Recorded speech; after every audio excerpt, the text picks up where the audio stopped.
Welcome to Oncology Today, a special three-part edition on the role of HER2-directed therapy in the treatment of HER2-expressing cancers. This is medical oncologist Dr. Neil Love. For this edition of the program, I met with Dr. David O'Malley from The Ohio State University and James Cancer Center in Columbus, Ohio.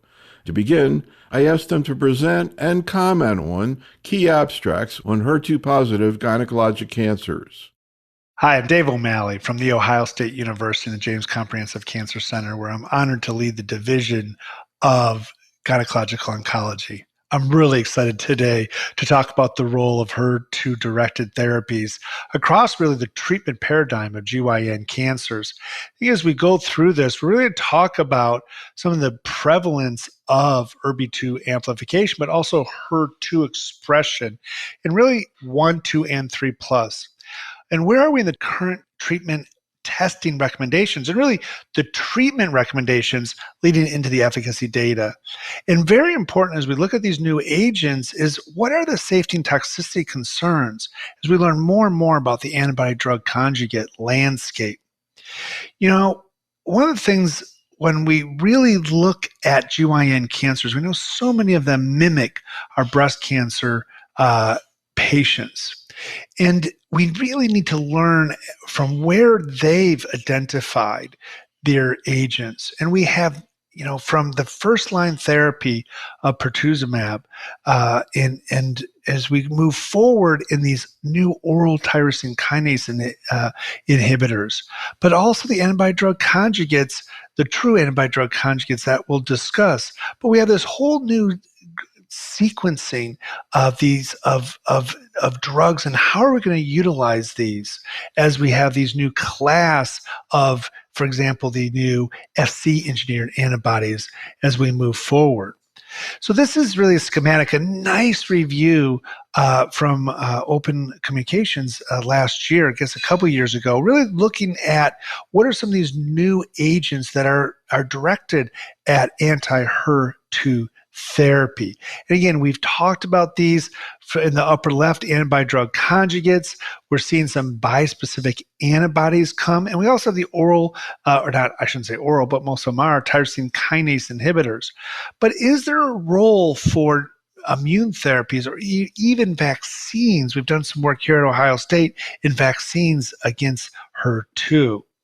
So as we look at really what are the prevalence rates across our tumor types. And it's really interesting because we haven't tested as widely outside of uterine cancer. We really are not as clear on where are we in the prevalence. Most of our work has been in serous cancers. And again, this is a nice database looking at the Foundation Medicine and the expression of ERBB2. Again, but this is from the molecular. This isn't the expression using IHC, but pretty consistently across serous cancers of the years. Again, a rare subtype of uterine cancer, but the most aggressive subtype. It's at least 20%, and it's up to maybe as high as 40% in some serous cancers of the uterus. Now, when we look at endometrioid, that number is much lower. But again, because we haven't tested as widely, we're not even sure of where are we in that overall. So it's probably less than 5%. And when we looked at large databases, it's pretty consistent in that number. But again, we haven't tested as widely as we should have over time. And how about when we look at really amplifications versus rearrangements versus short variation, most of these ERBB2 are going to be amplifications. And this is probably the most complete publication that we have with regards to what are our guidelines in endometrial. This is specifically to serous cancers, but really could look beyond them. And we're really looking at, in the far left in the red box, strong, complete basolateral membrane staining greater than 30% of the tumors. That's your 3+. And then if it was strong, complete, or weak in greater than 10%, that's when we're 2 plus and equivocal. And then we would use the fish looking at the copy number. And the copy number greater than or equal to 2, okay, or with an average of greater than copy number greater than or equal to 6 per nuclei, that was considered positive. So we kind of use those numbers, the ratios versus the copy numbers, to say, is this positive? And we really looked at that and used that and continue to use that. But is that what we should be using? It is in the current standards and what we're looking at. And it was endorsed by the NCCN in 2019. But when we look here in the green box, these that are low, okay, so once again, so the ratio less than 2 or copy number less than 6 per nucleus, okay, or the IHC less than 10% of tumor cells or very faint, those are 1 plus. And if you see no staining, 0 plus. So really, we know those positive, which are 3 plus or fish high expressions, versus those that are negative, but are they really negative? They're just lower expression, versus those that are truly negative with no staining in the tumor cells. And to me, those are the ones that are truly negative. But we really don't know how we should be. So when I've looked across all of these subtypes, I've really tried to say, okay, where are we in truly the prevalence? And so when we look at carcinosarcomas, again, taking a series of the old scoring in the 2007 scoring, carcinosarcoma, another rare uterine subtype, that our expression rates, and again, this is using FISH amplification on this, okay, FISH amplification, that we have about 16%. And you see here again, going down small numbers, 3 plus, 2 plus. So again, in a rare subtype, what are those? But we really don't know. And we look at the breast cancer, which is what we adopted for the serous cancer. But now the most recent, we'll talk about the pan-destiny tumor where they use gastric, or should we use the colorectal, or what we did in our trial with the serous cancer on the far right. So again, very inconsistent. And I will tell you, many GYN practitioners are not even sure of what their pathologists are using.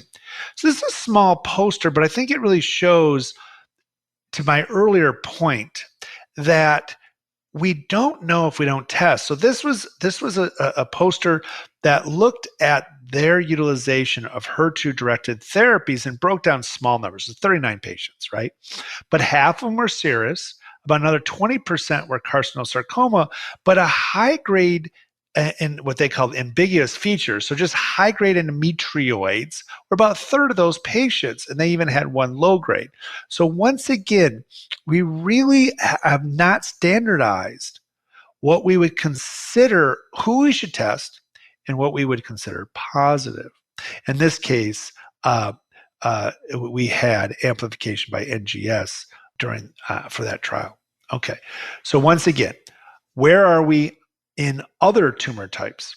Same application here. We looking at HER2 positive ovarian cancer and the different criteria which are used. Varying degrees have been described.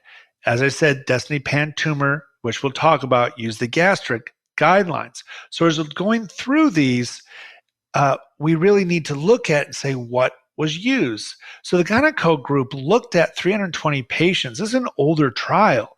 They used at IHC and FISH with using the breast data, and their cutoff was 2 or 3 plus.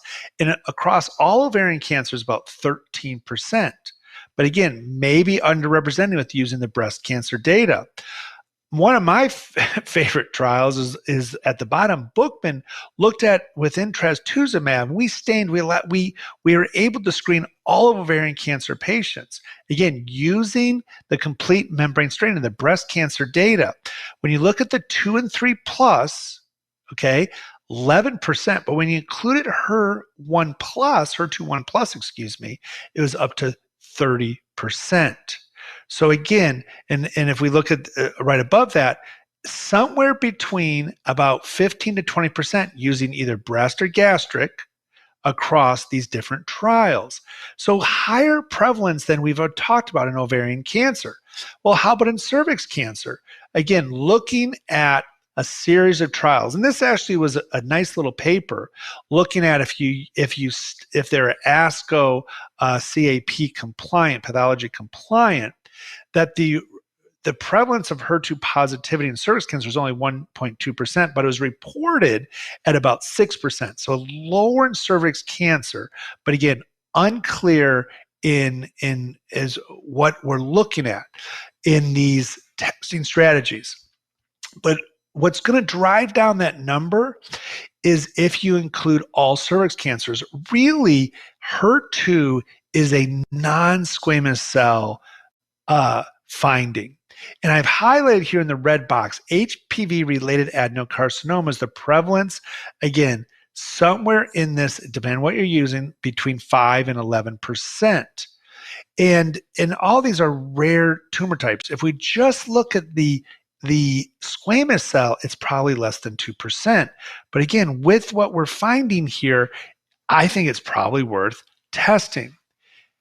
And this is really reiterating that this is a non-squamous cell. So this is this is a nice report looking at gastric cervix cancers, very rare type. But on the left side, you see, again, looking at, this is ERB2, so next generation sequencing, it's about 9%. But when you look at the usual HPV-associated adenocarcinoma, it's about 25%. So again, we're seeing different mutations in these adenocarcinomas, which are much higher than all of our cervix cancer together. I guess the thing that we really want to know, or like one of the things we want to know, is do we have a patient in front of us who could benefit from TDXD specifically? I mean, we could talk about other anti-HER therapies, but certainly TDXD is on the table, so to speak. And I guess theoretically, if you believe that responses can occur in your patient, whether they have cervical or ovarian or endometrial, and you don't want to miss the possibility that somebody might be sensitive to TDXD specifically, I might put out the thought that if you really want to be sure of that, you would need to get IHC. If it's not 3+ or maybe 2+, but I think 3+ to get FISH. But also, theoretically, you might want to do an NGS looking for HER2 mutations, because we know, particularly in lung cancer, that we respond extremely well. I mean, we don't know for sure outside of that. Any thoughts about whether HER2 mutations should be on the table as well as overexpression and amplification? I think the expression from an IHC standpoint should be done in every single cervix, urine, ovarian cancer patient. The results we're seeing right now are just too important. The next question is, as you've heard me say plenty of times before, I'm going to check next generation sequencing on every single my recurrent metastatic disease. Now, we need to, over time, figure out what is the better test. But the current landscape, finding those patients who have a actionable mutation or expression, protein expression, 100% of patients should be tested in is what I feel right now, in a metastatic recurrent setting. IHC and next generation sequencing. I agree 100%, Neil. And the responses we are seeing are profound.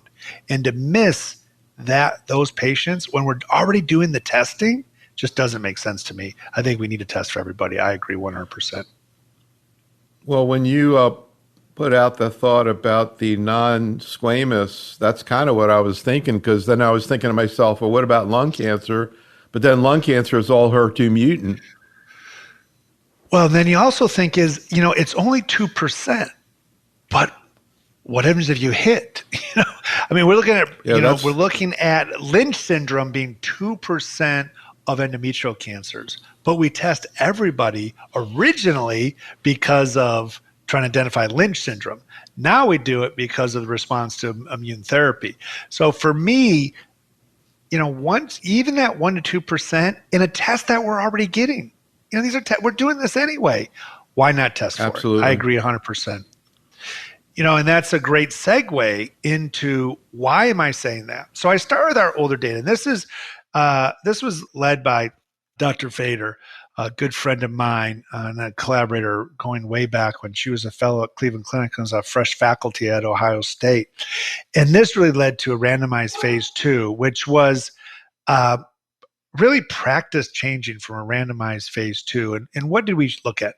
We used the breast data. They had to be positive, so 3+ or 2+ positive FISH. Okay. And then we randomized them to our usual carboplatin paclitaxel plus or minus trastuzumab. Okay. And we included primary advanced stage or recurrent, and they could have had one prior therapy. And what we found in the two separate papers, on the left is the original publication at JCO, is that clearly the patients benefited for trastuzumab. And then when we looked at and we reported, because a lot have said, well, O'Malley, it wasn't blinded independent review. It wasn't placebo controlled. Your progression-free survivals are not reliable. Well, guess what? We wrote 2 years later our overall survival, looking at those with advanced disease, primary therapy specifically. We had a hazard ratio of 0.44. So clear differentiation that HER2-directed therapy improved our outcomes, particularly in patients without prior therapies. But we can do better. And we have done better, and we've looked at different ways. Again, our next generation with what was called the Jupiter study, trastuzumab and pertuzumab. Okay, this was amplified. These were amplified, and we saw that the combination of those patients had about 22-23% response rate.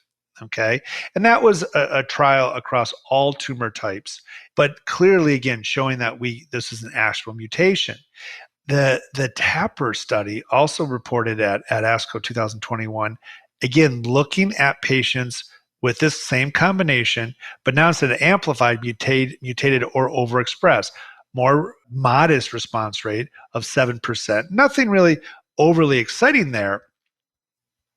And then when we looked at the NCI match, the TDM1, okay, trastuzumab emtansine, which I call TDM1, okay.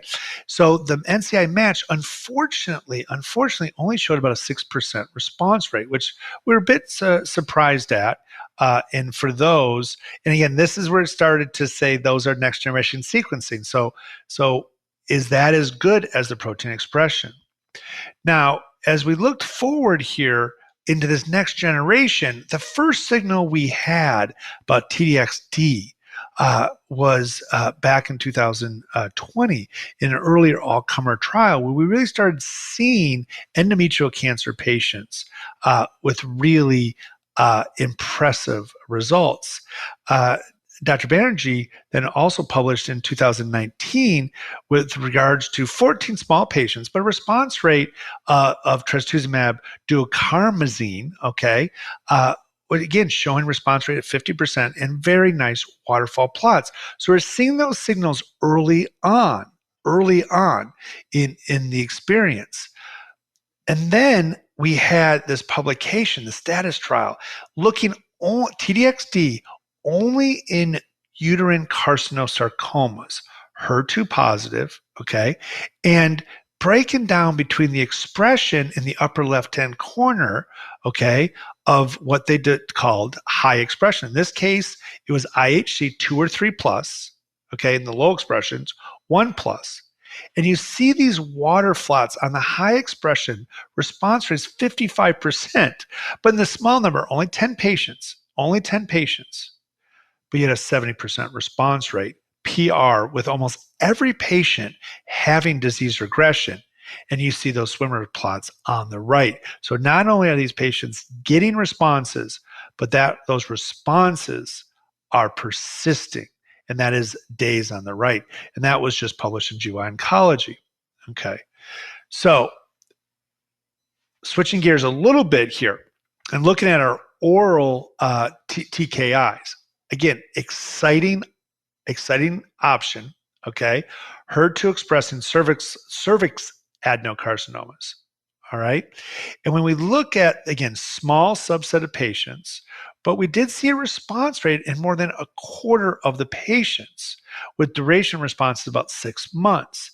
So again, another mechanism with pan-TKIs that with the HER2-directed, and you see here the where you're looking at from mechanism of action in these patients in this disease, excuse me.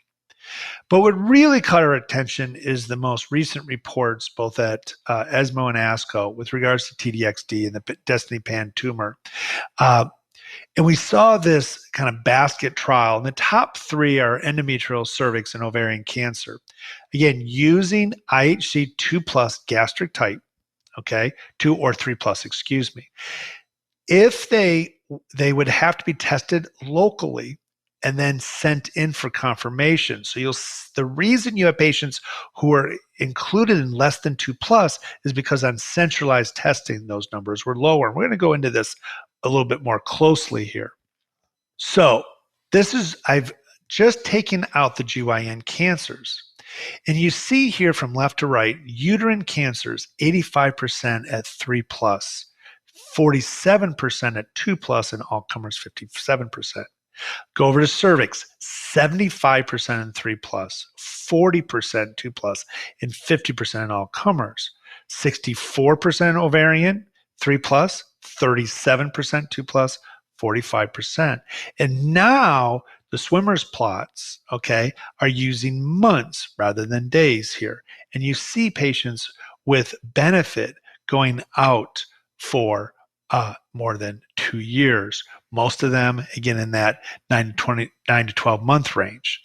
But what's really interesting is, again, looking at the benefit, the clinical benefit, even though the response rates, almost all patients are responding. Almost all patients are responding. And we see, again, these waterfall plots that are so impressive. The dots at the bottom of the waterfall plots are those that were 3+ expression. Again, endometrial, cervix, and ovary reading left to right. And we've already talked about the response rates. But this is what's really interesting to me. Okay, so I needed my daughter's help here, but she helped me with some algebra.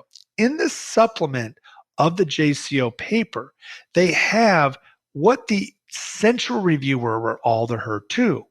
So by utilizing what you know as the all comers, knowing how many responded from top to bottom, we know in those patients who are in uterine cancer, there's one unknown, okay, 0 or 1+, 40% response rate, 10 patients, 4 of 10 responded. Cervix, 12 that were either 0 or 1+. Now, interestingly, let's look at endometrial. There's 4 1+, 4 responded. There's 8 1+ in cervix, 6 responded. I don't know if those are all 1+. I just know 6 of the 12 responded. 50% response rate, 0 or 1+. Now let's go down to ovary. Interesting, there's 5 1+ and 5 0, 10 patients, 4 responded. 40% response rate, 0, 1+, or unknown. They did not say of those that responded in those less than 2+, how many were 0 or 1+. Now, interesting, this led to the NCCN guidelines changing for cervix and uterine cancer. But interestingly, they only include 2 and 3+. But when you look at this, it clearly has activity in less than 2+. And you could argue just as good of activity as it is in 2+. So this comes down to our earlier conversation, Neil, with regards to what is the right test here? What is the right test? Well, if you want to say that T-DXd causes responses in people who are HER2 low, then you'd have to get a FISH according to breast cancer. You don't know whether those 1 and 2+ are FISH positive, correct? Well, this is what's really interesting to me. And I think as we see the breast cancer data developing, if you had that 1 plus, at what fish cutoff would you then utilize? Okay. Or is 1 plus enough? Is any protein expression, any membrane expression enough for you to get activity? And this is some of the data, again, it's such small numbers. We have to put this in context. This is 40 patients, and I'm talking about groups of 10 and 12 patients here that I'm making pretty big jump. But it's very interesting to me that we need to really look at these patients, enroll a lot more patients at 1 plus, answer the question about, do you need fish to predict response? I'm not sure we do. Right. Well, it's just interesting, though, because you've got some docs who are going to be taking care of all these cancers, not the gynecologists, but the medical oncologists.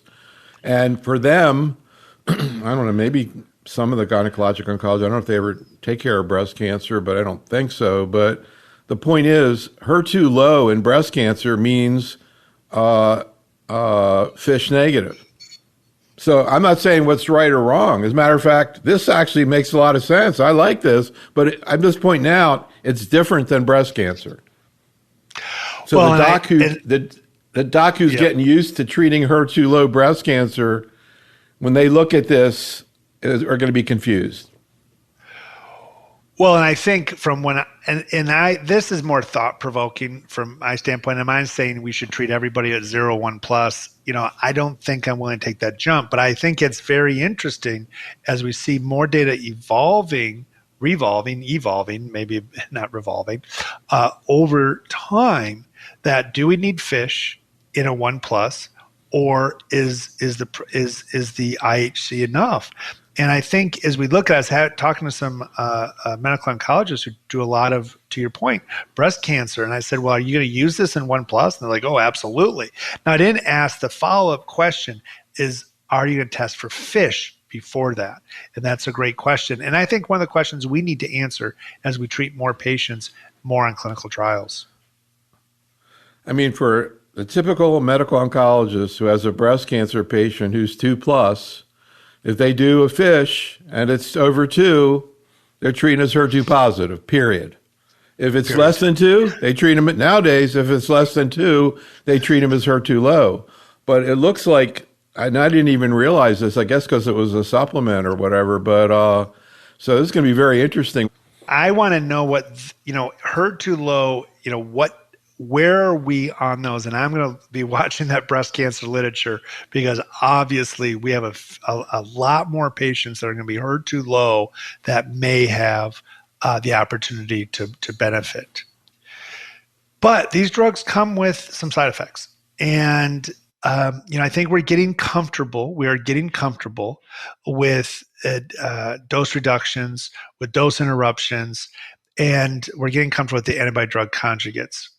I was a bit surprised when I first started utilizing TDXD and the GI side effects, particularly in the first cycle, second cycle, until we really get them on mitigation strategies and we can make them feel better.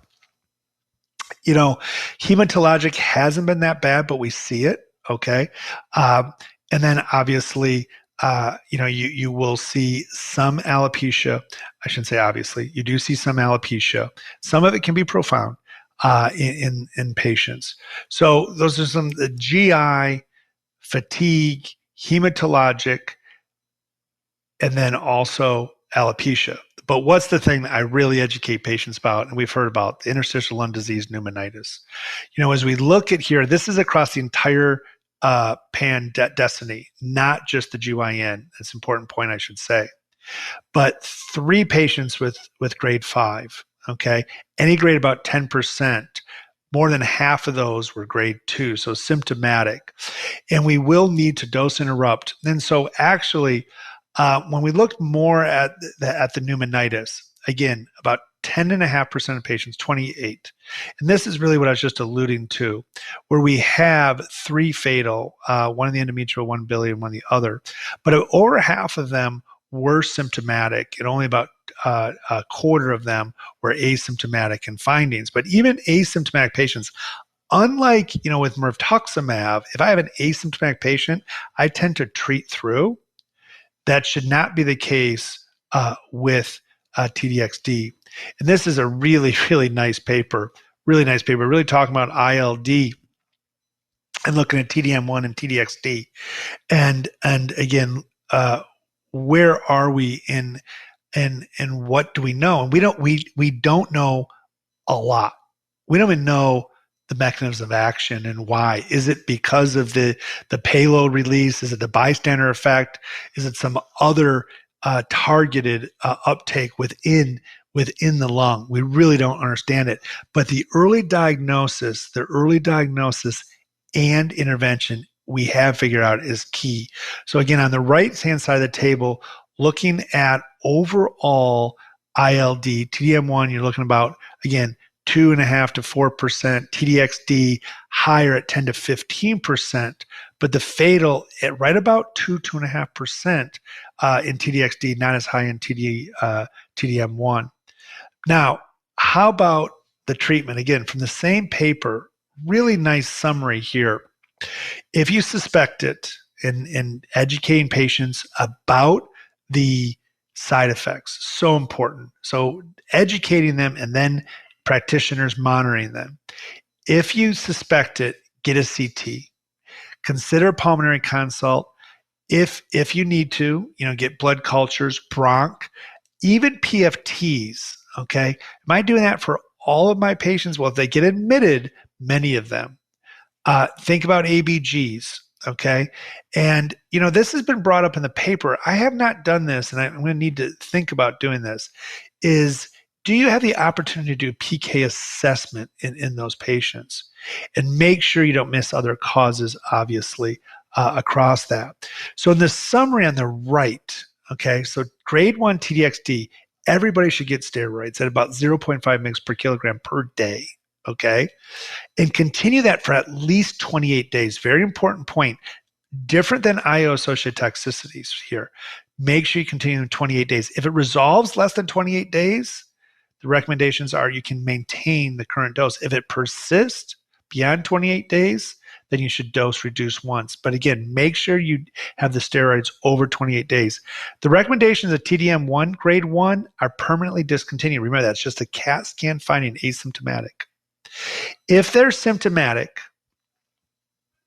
1 to 2 milligrams per kilogram per day, okay, and maintain that for 14 days. Unlike IO, where we try to, once they get better, we try to decrease that. That needs to be maintained for at least a couple weeks, and overall, and then taper for at least 4 weeks.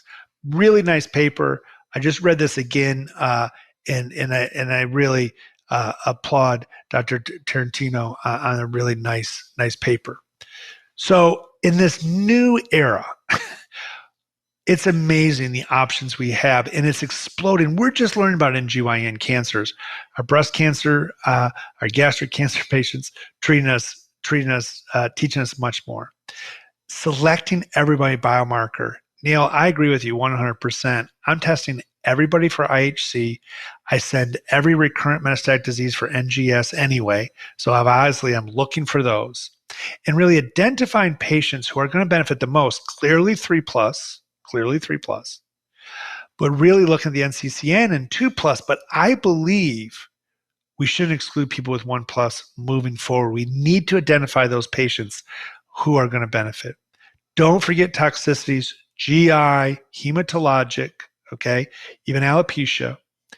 But pneumonitis is a toxicity that can kill people as high as 2% of the time, particularly if we don't recognize it. The biomarkers we're using now to select these patients, and most importantly, the drugs we're utilizing now are so much better than the previous drugs we used that were targeting HER2, excuse me. I'm really excited moving forward for great opportunities for our patients. Awesome. That was great. So let's go through your cases. So this is, I tell you, I think when we really look at the opportunity for HER2-Neu, clearly we're well ahead of testing HER2 status in uterine cancer.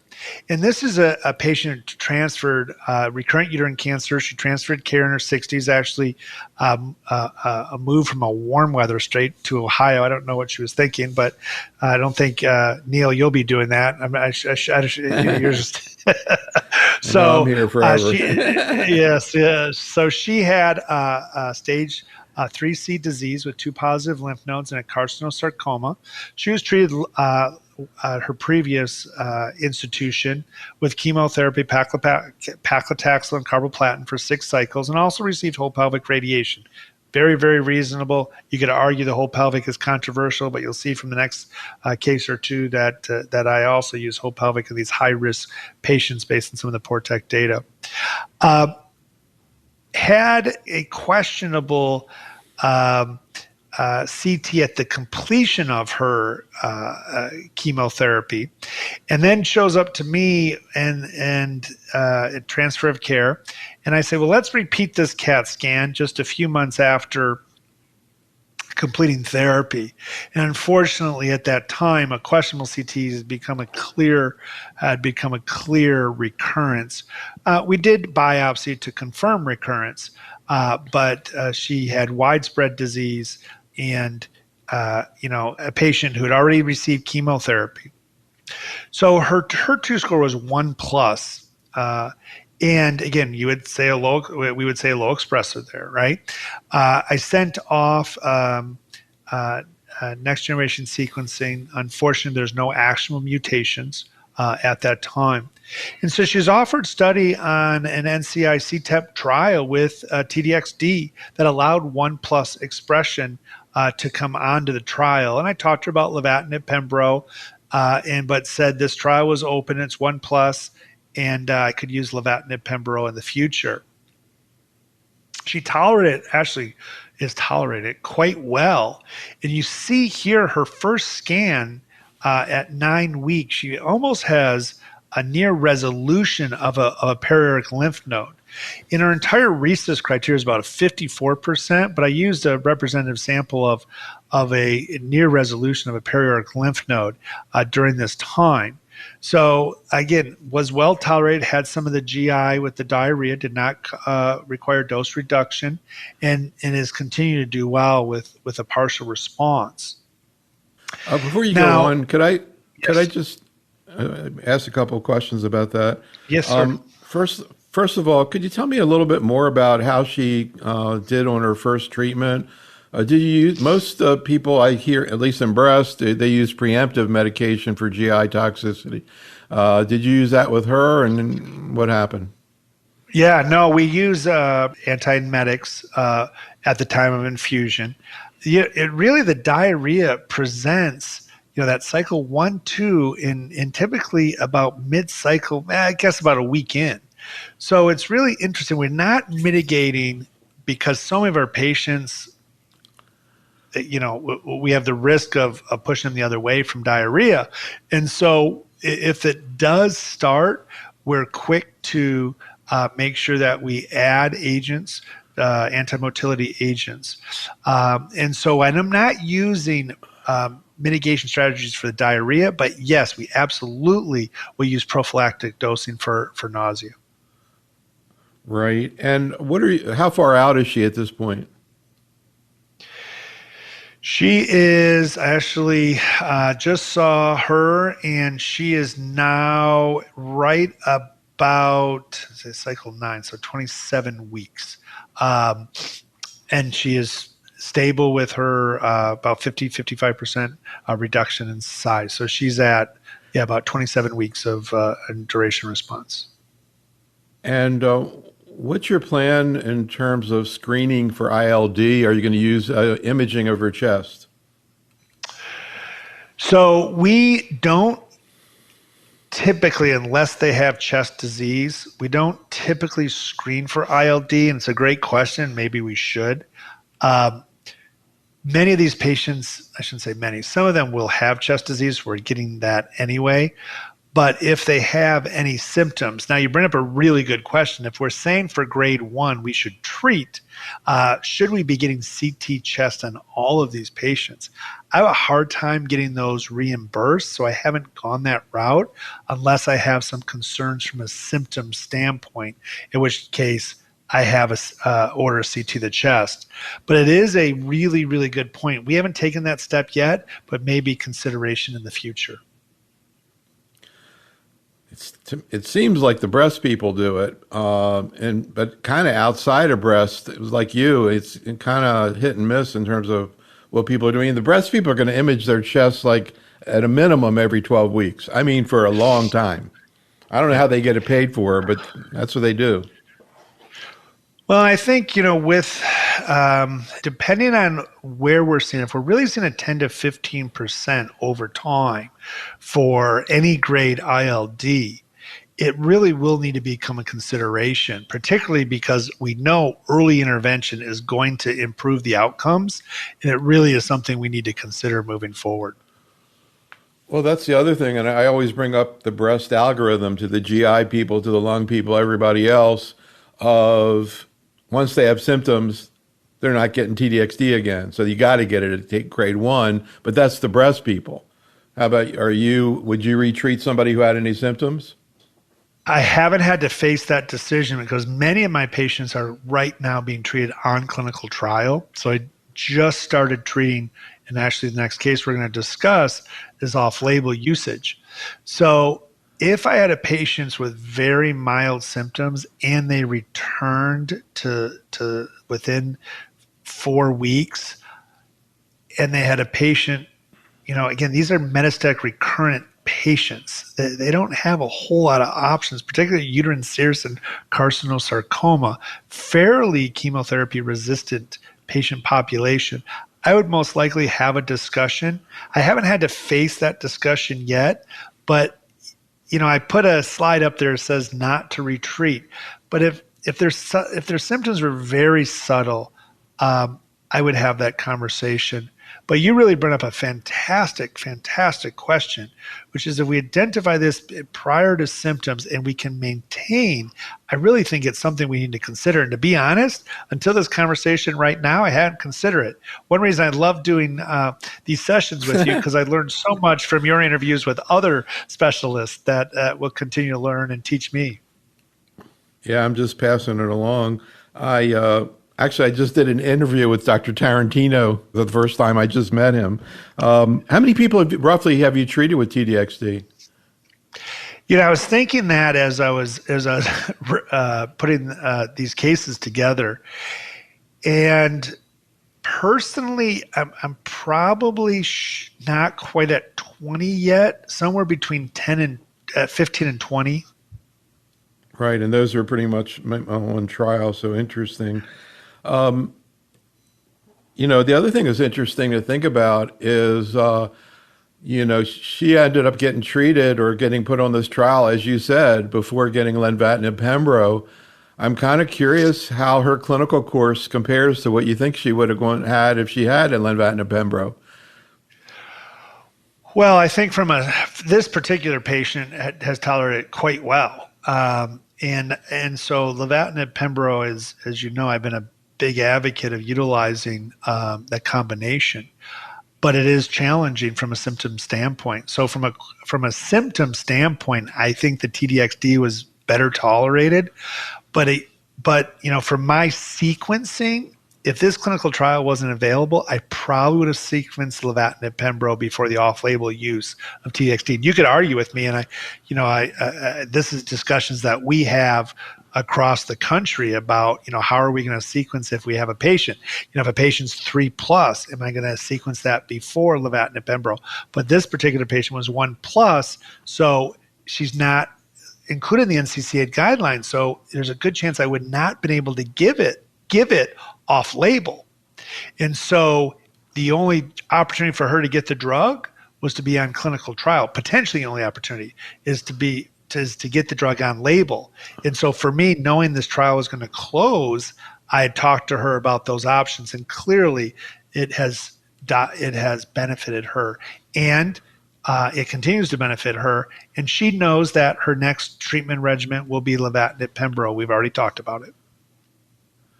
Yeah, that's really interesting. You know, when you first were presented it and said she was going to get treated with TDXD before lenvatinib pembro, I'm like, whoa, that's interesting. But she did great, and maybe that's where we're going to land in a few years. Who knows? The thing I really want to know, and I think, I mean, maybe I'm crazy, but I think you could get this case written up if you just did a FISH on her.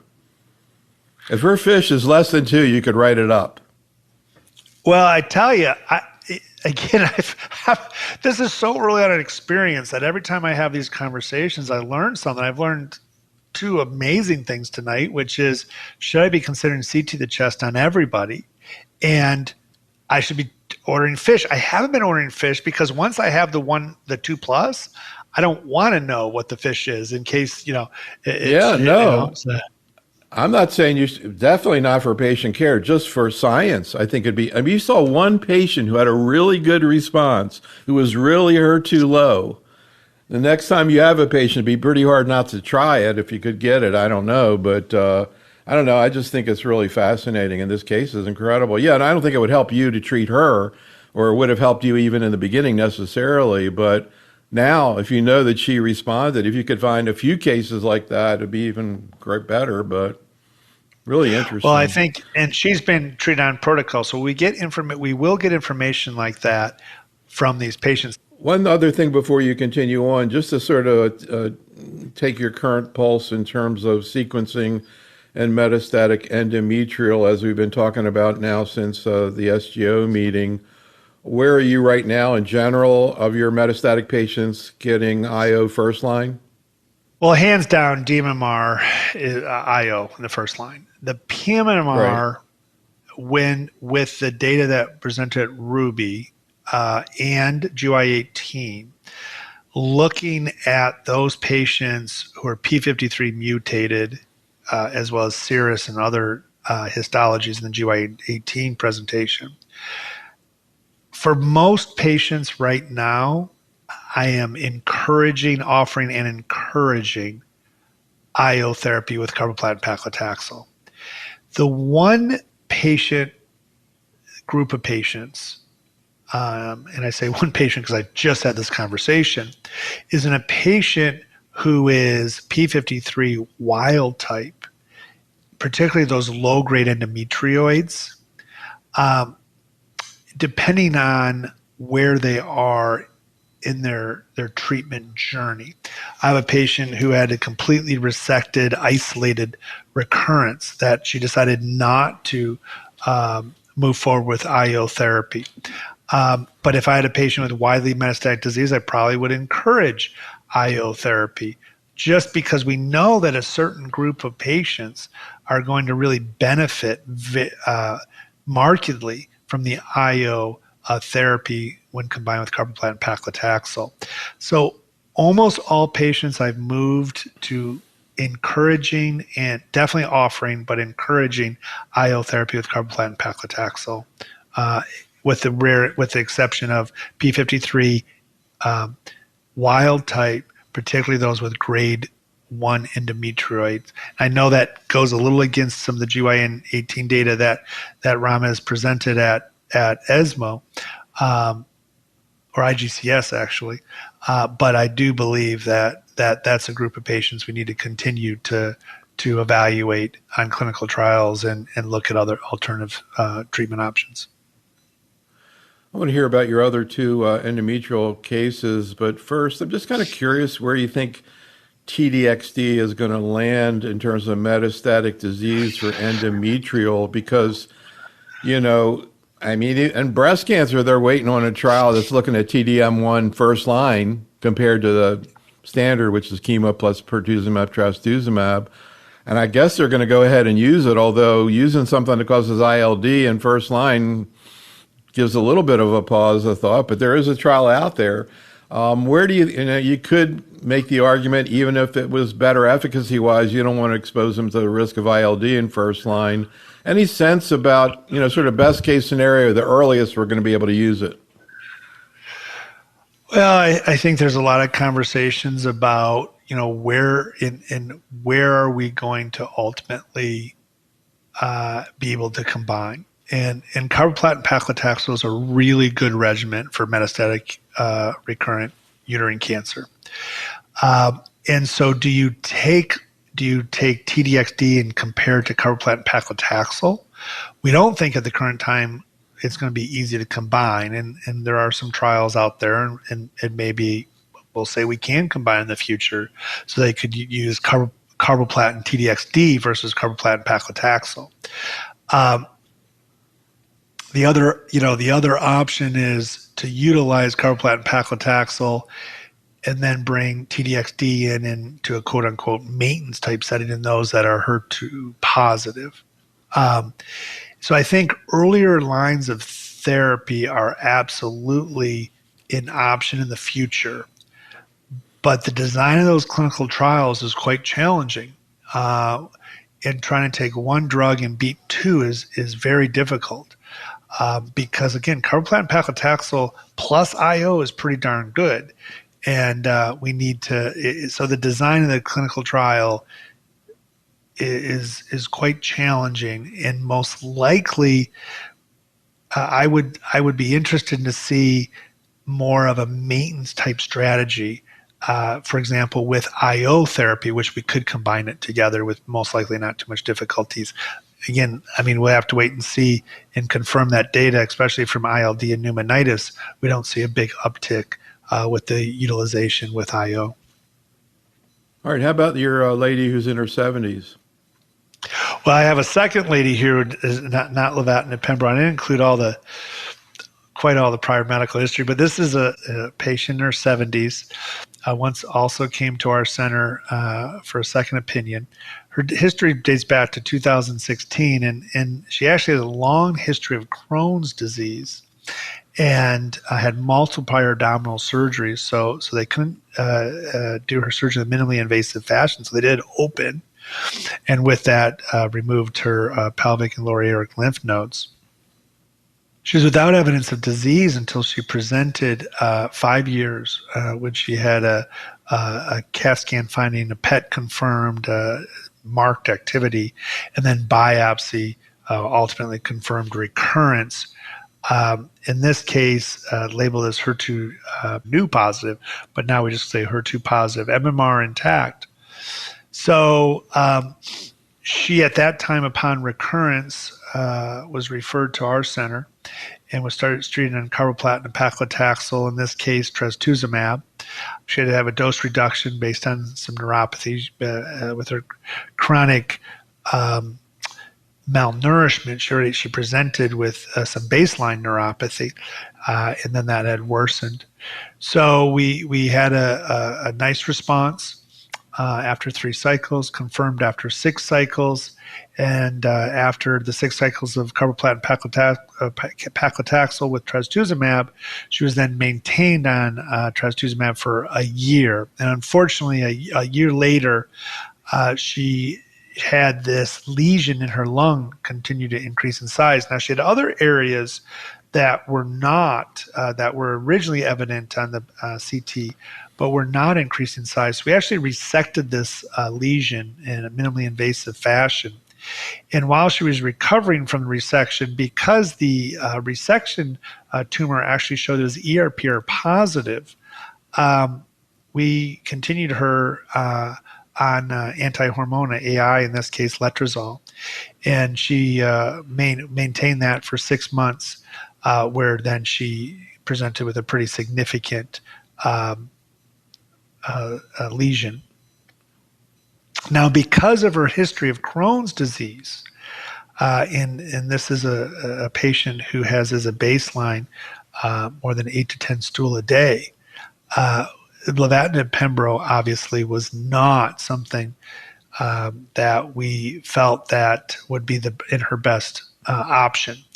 And so once again, we thought she had the opportunity to go on to a clinical trial, but when we were screened for it, the location of the lesion was felt to be too dangerous to biopsy. And so on the NCI trial, it would require a biopsy, a safe biopsy. So she was not eligible. So after having her all keyed up to go on to the trial, she was very interested in the drug. And so we applied for off-label and was approved for that.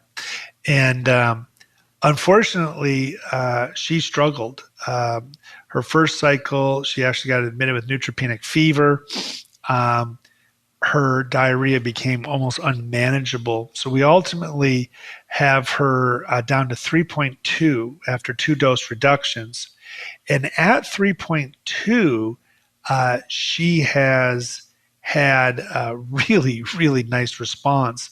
And I pulled the last CAT scan that I just saw her recently, and you see here she has essentially complete resolution of one of her lung lesions after the 9th cycle. So she's ongoing therapy right now. She's much better tolerated after 2 dose reductions, and is doing quite well. But again, GI, hematologic, fatigue really were a struggle for her, but now is doing quite well at the lower dose. I was thinking about the fact that you mentioned diarrhea from TDXD, and you were talking about like in mid-cycle, and I wonder if that is related to the primary tumor, the surgery, the abdomen. I don't think I've heard about diarrhea with TDXD like that with the other cancers, but I'm not sure. Well, you see it in most people? I don't know if I'd say it most, but I've seen it now multiple times. And is it because many of our patients have had radiation? They've had, or some of them have had radiation. It may be where we're seeing it more so. I think it's really, really interesting that the breast cancer practitioners are very worried with the previous radiation to the chest, pneumonitis, and we may be seeing, again, with the previous radiation, there may be something there. It's really interesting to potentially look at the differentiation of the GI side effects, for example, in the pan-destiny. Interesting. All right, let's hear about your last case. So this is we're going old school on this one, but it shows that she originally presented, she was in her young 60s, she's mid-60s now. Really interesting, typical presentation, postmenopausal bleeding. That for some reason they got in a PAP. PAP showed atypical glandular cells. They got an ultrasound, showed a lesion, and she finally had a biopsy. She probably should have the biopsy right when she presented postmenopausal bleeding, but that's a debate for another day. And it showed a serous cancer of the uterus.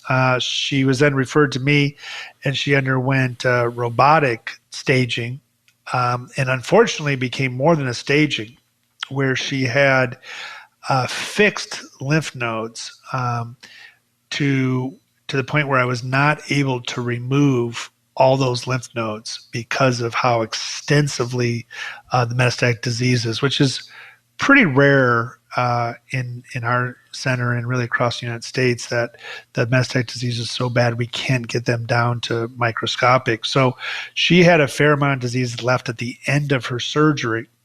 And we did, as all of our patients, she had mismatch repair proteins. They were all expressed, which you would expect. And I went back and looked at her IHC as I was preparing these cases, and all it says is positive. It doesn't say 3+, doesn't say 2+, doesn't say fish. So clearly this must have been 3+ because we didn't have fish on her. And she received 6 cycles of carboplatin paclitaxel, then continued on trastuzumab maintenance. Because of the extensive nature of her disease, and really, I would have offered her at best 2-year overall survival with the amount of disease left behind.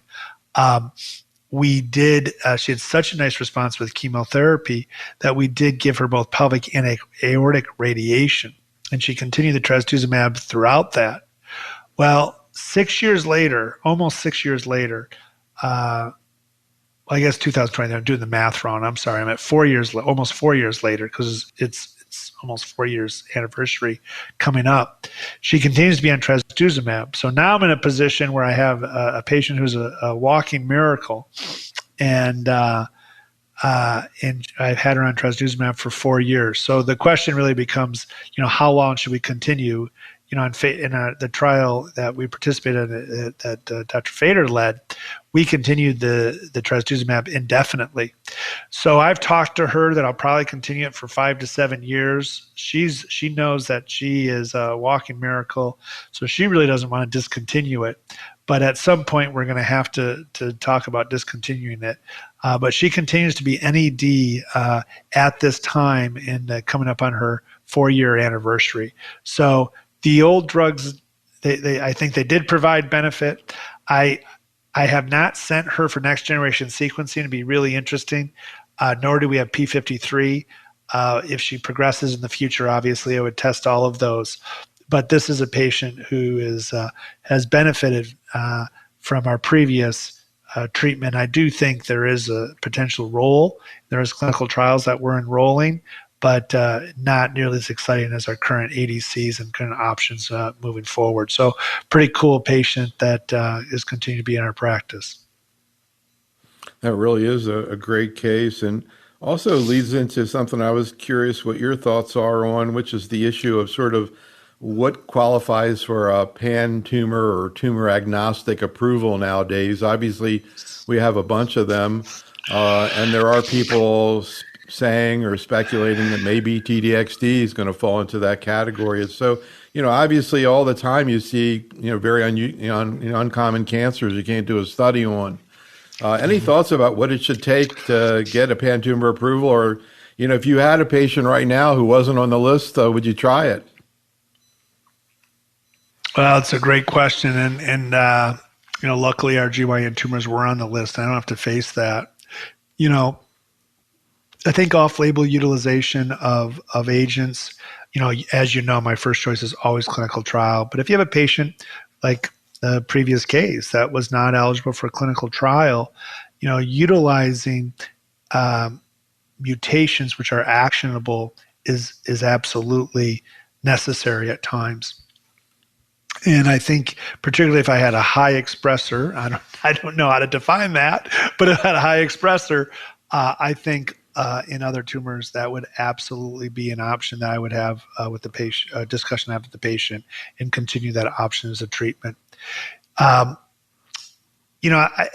pan-tumor approvals, like MMR deficient for dostarlimab and pembrolizumab, I don't know if we'll see those to that degree. Now, we may see multiple tumors which get accelerated approval, but the FDA has led us to believe that even in those types of situations, they're going to need to have a confirmatory trial, and it would not be a final approval.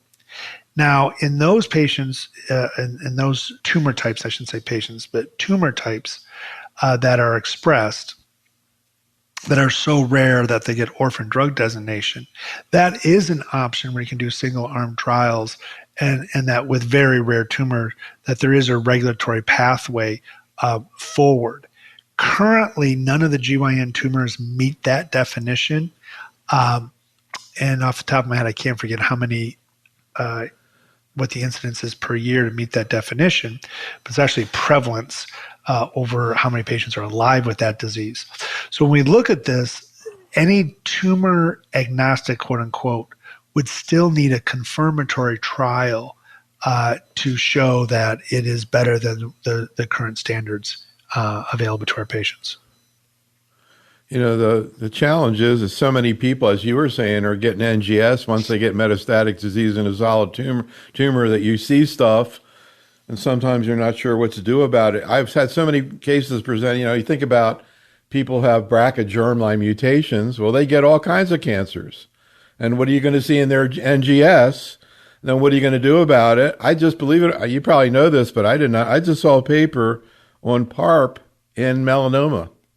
Yeah. Have you ever heard of that? Yeah. I mean, I think objective responses in melanoma. Rates. Yeah, I know. It's objective responses to PARP in melanoma. And it's pretty amazing. I have a patient in my practice with also uterine cancer, high grade uterine cancer that had BRCA mutation. And we were able to get a PARP inhibitor approved for her after carboplatin paclitaxel.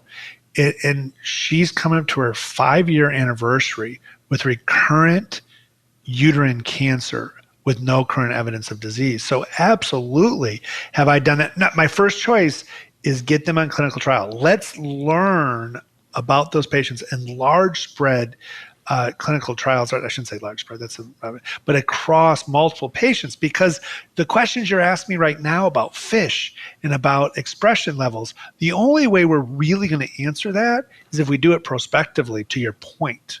Right? So very important. But saying that, if a patient is not eligible for a clinical trial, then trying to get drugs, finding mutations which are actionable, we have a duty to our patients to talk to them about those options. And it's going to become more and more important to have these conversations and making sure we have plans for when we find these mutations. This concludes our program. Special thanks to Dr. O'Malley, and thank you for listening. This is Dr. Neil Love for Oncology Today.